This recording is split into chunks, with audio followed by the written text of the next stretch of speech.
શકાય એવું કશું નહીં. જો ફરિયાદ તો કરીને મતલબ તમારે પોલીસ સ્ટેશનમાં જ નોંધવી પડે.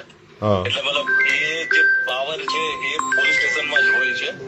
આમાં મતલબ શું કહેવાય કે મને ખ્યાલ પડ્યો કે આ રીતે થયું છે એટલે મતલબ હા પણ તમે તમારા અંડરમાં નથી સાહેબ, ડીવાયએસપી સાહેબ આપના અંડરમાં નથી. આ તમારે એમની બંને આ પોલીસ સ્ટેશન ડીવાયએસપી સાહેબ આપના અંડરમાં છે કે બીજા ડીવાયએસપી ના અંડરમાં? એટલે જ આવું છું મારા અંડરમાં. હા તો તમે હુકમ કરો અને પીઆઈ ના પોલીસ સ્ટેશન માંથી ફરિયાદ ના લેવાય સાહેબ.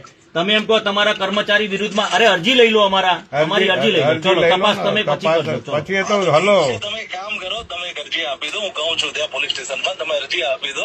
ના ના લેવા બે ધારાસભ્ય બેઠા છે. આ છોકરાના પરિવારના જવા એની મધર ને બ્લડિંગ થાય છે. છોકરો અહીંયા છે, અહીં અરજી લે. હલો હું મોકલું છું ઘરે, ત્યાંથી રૂબરૂમાં અહીં રૂબરૂ અહીં કોઈ કશું ભલે પોલીસે અમે કોઈ મારવા અમે એવું ના અમે તો એવી કોઈ હિંમત નહીં સાહેબ પોલીસ ની ઉપર. અહીં અરજી લઈ જાય બરાબર.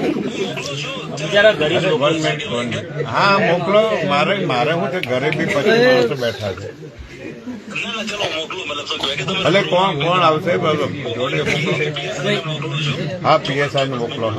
હા અમે ક્યારે મને ઠંડી મારે ઘેર 25 માણસો બેઠા પ્રાકૃતિક ખેતી વાળા બરાબર. અમે કે બહી રહી છે એવું નથી. મોકલો આવો